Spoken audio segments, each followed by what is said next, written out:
Yeah. So I first would like to thank the organizer for giving me the opportunity to present 2 papers. I also would like to thank the previous speakers for these 2 very interesting and insightful models of rural labor market. And now I'd like to apologize to the audience for you have to see me twice. That's the first apology. And the other apology is that the paper I will present is very much a work in progress, and as compared to what you saw, the model is dismally simple and lacunary. So many things are missing. But the good news for the benefit from me is I can get feedback from you and good questions. So the motivation here is that I will really focus on India. We know there are very large urban-rural wage differentials, also for casual labor. And you would expect labor to move from rural to urban. Agglomerations, what is interesting also is that there's a big literature on that long-term migration is maybe lower than what you would expect, and some authors have tried to speculate, and part of it is not the huku system, but it's this informal insurance that people get in rural areas, and maybe if you live permanently, then maybe you will lose a lot of that moving to urban areas. Anyhow, the focus of this paper is on short-term migration, and there's these large gaps. People may not be ready to move permanently, but you would expect some migration to happen on a short-term basis. And it's an important phenomenon, but we don't know that much about it. We know it's there, but we don't know how big. And it's also obviously, and it's very relevant for the conference we have here. It's obviously a channel to which rural-only policy interventions could have an impact on on urban areas as well. So in terms of motivation, and I was really struck by this result. I hope you will too. So this is from the NSS survey. It's no census. It's kind of an estimate. And I estimate the number of adults in urban India. So I'm somewhere around 187 million in urban areas, 477 million in rural areas. So I'm not saying it's accurate, just to give you an idea. So if you survey urban residents, so people you survey in urban areas, and you ask them whether they moved from rural areas during the last year, this is what you get. This is 3 million. You could have migration in the other way, so this is not even net migration. So you could have people moving permanently from urban to rural areas. But you have 3 million people who, permanently or for long term, left rural areas during the last year and went to urban areas. If you ask, and that's been done in one round of NSS, how many rural adults have spent 1 to 6 months away for work in urban areas in the last year? That's 8 million. So and so that it's an important flow of labor. What is also interesting is if you look at the number of urban adults, so living in urban areas, doing casual labor as their main occupation, this is 14 million. So you basically have this really big flow of labor from rural to urban areas, to do casual labors in urban areas. And it is big as compared to the size of the casual labor market in urban areas. And I think these 2 figures suggest that you could have important impact if a rural policy intervention has an impact on rural areas, and if it reduces migration, and this paper will be about what is potentially the impact of NREGA on migration. If it reduces migration from rural to urban areas, it's potentially a big part of the urban labor force that will stay back in rural areas. So those are just figures. They don't prove anything, but they suggest that the phenomenon is important and the effects would be important. So what we do is really limited. So we have some data from a rural area of India spread across 3 states, and we document seasonal migration patterns. And this area has been purposely chosen to be a high out migration area. And we document the seasonality. So going back to what Gareth has just presented, we document the very high variation during the year in migration patterns. So we use the fact that in some of these states there's more NRG work than in others. to compare, so to identify variation in public works availability, and we relate them to seasonal migration. And the data suggests that where you have more NREGA public works, you have less migration days. And it's actually, it looks like it's a one-to-one correspondence. But, so this is suggestive. This is suggestive evidence. What we use is also, we have data from the survey, so we can estimate how much people would earn in urban areas if they migrated, and they often, we actually restrict our analysis on people who do migrate, so we do have some earnings they get in urban areas for them. And we know how much they earn on NREGA, on public works. And we use the fact that many of them declare that they would rather work one more day on public works rather than migrating, to infer something about the migration costs. So if I'm ready to forego 120 rupees by migrating, and to accept the 60 rupees on the NREGA public works, it means that my migration costs are probably higher, somewhere around 60 or even higher.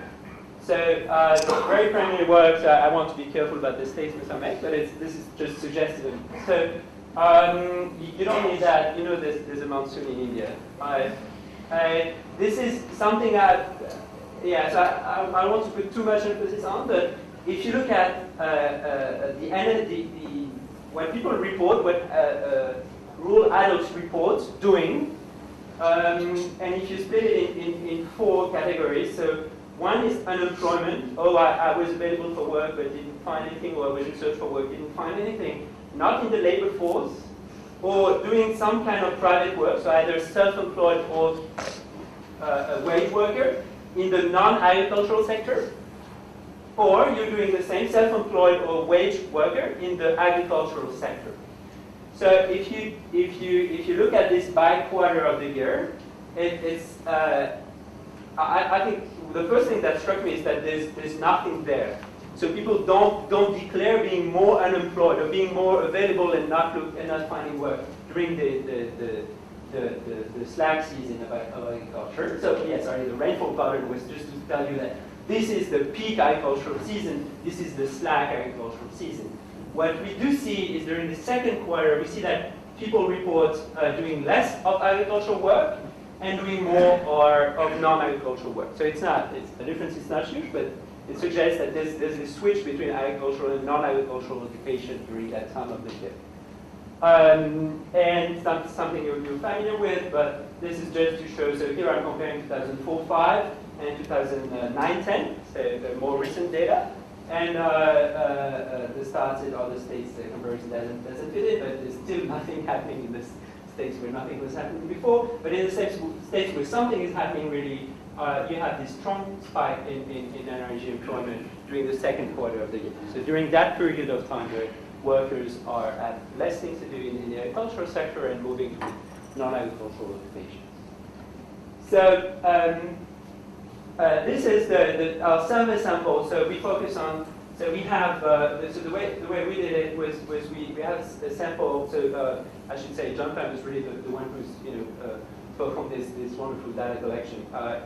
And so he sampled villages, and he made sure they were very comparable. So he had matched pairs of villages across the border. So you have villages in Madhya Pradesh, and you have matched villages in Rajasthan. You have villages in Gujarat, and you have matched villages in Rajasthan. So the idea was obviously that this sample, there's lots of migration out there, and there is some variation in the number of days provided in NREGA. So the stark difference between Rajasthan and Madhya Pradesh, where there's lots of NREGA, Gujarat there's nothing, but there's also a difference between Rajasthan and Madhya Pradesh that we. So so this is a survey. So the way we did it, the way John did it was conduct a survey in the summer of 2010 and ask retrospective questions about the last year. And so it looks simple, but I don't know of many data sets that do it actually. We don't have that much information, so that's a nice way to do it. So you come in the summer of 2010 and you ask, how much have you migrated in the summer of 2009, so April to June, in the monsoon month, July, November 2009, or in the winter, December to March. And what did you get? So you just asked, did you migrate? Did you go out for work? And 34% of adults in our sample say that they did migrate. So this is a big out-migration area. What is very stark is that you have almost nobody wants to migrate during the monsoon time, during the time when there's so much to do in agriculture, and then it goes back at the 29% during the winter. This is the number of days away. And then we asked the question about, did you work for NREGA? And there, it's 40% during the summer. It's nothing during the monsoon, so the public works are closed there. And it doesn't go up during the winter, right? So the public works open later. Yeah, and the other thing is, which is important for us, is we asked whether they wanted more NREGA days, whether they wanted to work on NREGA if they had the chance. And this is 80% declare that they would like during the summer, and 50% only during the monsoon. This is a kind of very hypothetical question. Would you like? And people tend to say yes. But obviously, people couldn't work throughout the year. But this is suggestive evidence that this demand is highest during the summer. So yeah. So here, I apologize for the model. So it's not dynamic. It's not an equilibrium model. So you shouldn't even be looking at it. It's just a simple decision of how much time you spend in the village and how much time you spend outside of the village. We say you spend some time in the village. This is your production function in the village. So you could be doing some work on your farm. You could be doing some wage work in the village. If you're in the time you spend outside of the village, so this 1 minus TR, R for rule, this time you spend outside of the village, you get this wage, WU. I should emphasize that since we're able to kind of ask how many days they spent away, for how many days they worked, we're actually able to take into account the fact that it's not for every day away you work, right? Sometimes you don't find work. So we're able to take that into account. So it would be kind of the expected benefits from a day away. And then we model, so there's a fixed cost of migration, and then there's a variable cost for every day away. This you have CV, and it's simple rule. The optimal non-corner solution. So the optimal allocation of time is to equate the marginal productivity of your time in the village to the net marginal benefits from a day away, and the net marginal benefit from a day away is the wage, W, the expected wage, W in urban areas, minus the variable cost. All right, so this picture doesn't help. Basically, we have government work, so what happens, and consistent with what we've done throughout, so you have a certain number of days that are given to you, TG, and this is the wage, WG, that should be paid. So what could happen, three cases scenario, well, so you could have migrants who work for NREGA. I think that's what was described in the first model. Migrants may work for NREGA and they stop migrating altogether. They could work for NREGA and keep migrating, or they could not work for NREGA and keep migrating. So basically, the idea is that if the NREGA wage is attractive enough, people take whatever NREGA days they can, and they keep migrating the rest of the time. So you are comparing the NREGA wage with the marginal benefit from the day away. And here, when the marginal benefit from the day away are just so high, you just don't take any NREGA work. So here, if you're familiar with the concept of extensive and intensive margin, so here it's really the extensive margin. People stop migrating. It's 1-0. Here it's the intensive margin. So for those people, they are migrating, and they can have arbitrage between staying in the village for one more NREGA day, or staying outside of the village for one more migration day. And this is what we will use in our model. We will focus on people who are migrating, and we will basically ask them they would like to, more NREGA days, where in this case scenario, or they wouldn't want. And this gives us some indication on the cost of migration there, because we have an idea of how much they would earn if they were away, how much they would earn on the public works, and so here it gives us some idea of the cost of migration.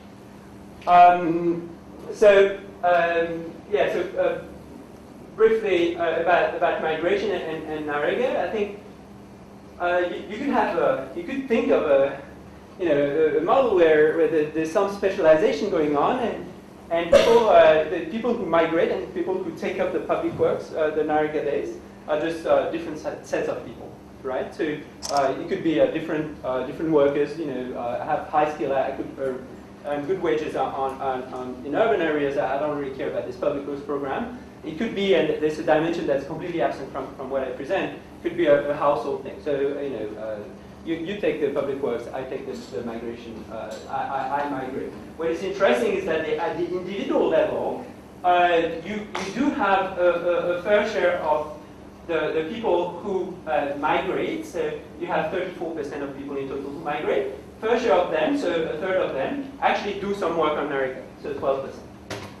What's more, you have people who say, I would have migrated if there was no NREGA work. It's a subjective question, but it's indicative of this extensive margin I was talking about. What's interesting is that almost all the people who migrate, so 35% in total, 30% of them said that they would be happy to stay back and take the NREGA work.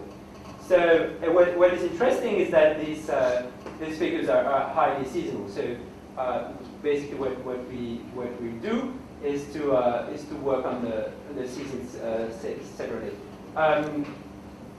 It's just a regression. You can interpret it as a correlation, really. But if you're a migrant, you're more likely to want NREGA work, right? So this is the migrants and migration and public works are taken from the same pool. Those are the same workers, and this also holds for the current season. So basically, when you do, so that's the individual level regression, and that's the number of days you spend on NREGA, and that's the number of days you spend away. So here there's one effect, which is, well, you work on NREGA, so you shouldn't be migrating. So this crowd story that we have in the model. But you also have this positive selection story, which is, well, the migrants tend to do NREGA work, or the NREGA work and migration attracts the same kind of people. And you even have a third story, which is you could have the rationing rule. You could have the official who actually tend to give less public works days on people they know are migrating. So you could have many stories going on. But basically what I find interesting is you have a negative, very significant effect of NREGA days on days away. If you control for the number of days you spend away in the other seasons, this is only for summer, if you control for your propensity to be a migrant, this effect goes down. We suggest that, yes, or local officials are giving less days of work to people who migrate. But if you focus on migrants, you have an effect that is, so for one more NREGA days, you spend 0.7 days less migrating. So this is suggestive evidence at the individual level that migration may be crowding out, NREGA may be crowding out migration. The other type of variation and identification we're using is to use the fact that there is more work in Rajasthan than in other states. There's more public NREGA work in Rajasthan than in other states. And it's actually on the basis of 6 days per adult during the summer. Rajasthan is actually giving 8 more. So you have huge variation. And by the way, so I present you this analysis comparing Rajasthan to Gujarat and MP. Because Gujarat is arguably very different, but the results are exactly the same. Only compare Rajasthan and Madhya Pradesh. So high increase in NREGA days in Rajasthan during the summer, not so much during the monsoon and the winter. And importantly, if we control it, it's also true if we control for the demand for work. It's really a supply constraint that drives this effect. And for those of you who you all know NREGA, so you know that the supply constraint is important. And if you use the same border effect, still comparing Rajasthan to these other states, we find a significant decrease in number of days away in Rajasthan. And it's only during the summer, and it's roughly consistent. So you compare 6.9 to 8.8. So it's not 1 for 1. It's but it's close to. So you give more days of work to adults, and they seem to be migrating less. The last thing I'd like to show is, yeah, in 9 seconds. So basically we predict your earnings. So we focus on migrants. So we have some migration earnings from you, but we try to predict them as well as we can, given all your characteristics. So to estimate what we think is your expected earnings from days migrating, and we estimate the number the expected earnings from NREGA. That's easy because everybody gets the same wage basically. And so the average of that, is 102 versus 60. So it's, there's a sizable gap. And then we use the fact that some people say they would like more NREGA work, some people wouldn't, to have an idea of how high migration costs you need to basically rationalize the fact that these people, despite a big earnings gap, still say that they prefer NREGA work. And what you need is a migration cost that is extremely high. And this migration cost, it's not it could be monetary or non-monetary, right? So it comes from this utility kind of decision. And so there's lots of heterogeneity in that. But if you take just the average, it suggests that there's 60%. So that migration costs are 60% of the earnings you get when you are away. So very shortly, so just document large short-term migration flows.